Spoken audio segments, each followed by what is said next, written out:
This week, the Superchain didn't give us panic, drama, or breaking headlines. What it gave us instead was something more important: clarity. The Superchain now accounts for over 59% of all Layer 2 transactions, processing roughly 21 million transactions every single day. More than 800 unique applications are actively contributing to the Optimism Collective, and for the first time, the ecosystem has a clean, shared way to actually see itself as one coordinated network. So today's episode isn't about speculation. It's about observability, coordination, and what it means when the Superchain starts acting like a single system rather than a loose collection of rollups. You're watching Superchain Digest by Optimism Show, where we track the moves shaping Optimism's multi-chain future. This is not financial advice. This week, Messari launched what might look like a simple product update, but is actually a structural shift for the Superchain. It's called the Optimism Portal.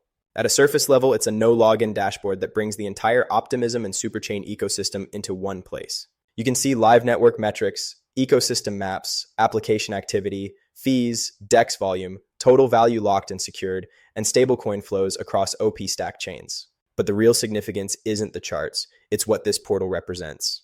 For the first time, the Superchain has a shared observability layer, a common reference point that builders, operators, delegates, researchers, and investors can all look at and say, this is the state of the network. As the Superchain grows, coordination becomes harder than scaling throughput. When you have dozens of OP stack chains, each with different user bases, incentive structures, and application mixes, the biggest risk isn't congestion, it's fragmentation of understanding. Until now, most teams were stitching together their worldview from block explorers, private dashboards, indexers, governance forums, and anecdotal narratives on social feeds. That makes it easy to misread momentum, overreact to noise, or miss slow burn trends entirely. The Optimism Portal reduces that fragmentation. It doesn't just show raw data, it adds qualitative context through AI-powered summaries and links directly into more than 60 Messari research reports focused on optimism and the Superchain.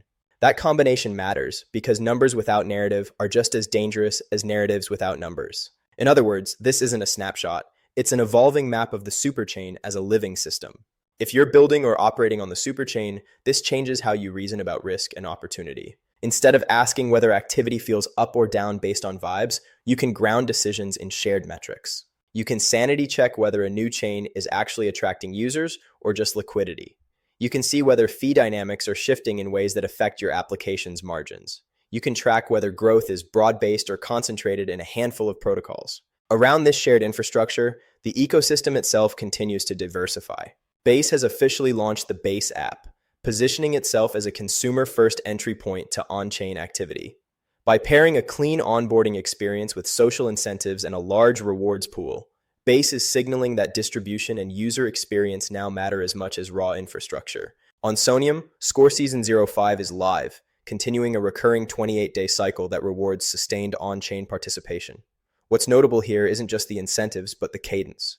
Resetting seasons keep the ecosystem open to newcomers while still rewarding long-term contributors. Mode has released version 3 of its AI trading agents, combining rule-based strategies, live market data, and full execution transparency. This is another example of OP stack chains becoming execution layers for increasingly autonomous financial systems, not just passive settlement environments. On the governance side, Epic DAO is voting on a proposal to accelerate institutional expansion for real-world assets. The discussion highlights a broader Superchain trend. As consumer traction and on-chain activity mature, DAOs are being forced to think seriously about capital formation, institutional partnerships, and long-term sustainability rather than just early-stage growth. When you zoom out, a pattern starts to emerge. The Superchain's infrastructure is stabilizing and scaling. Ecosystem activity is diversifying across consumer apps, DeFi, AI-driven tooling, and real-world assets. Governance conversations are shifting from experimentation toward execution and institutional alignment. And now, the ecosystem has a shared way to observe all of it. That combination is what turns a collection of rollups into a coordinated network. Not just shared code, but shared understanding.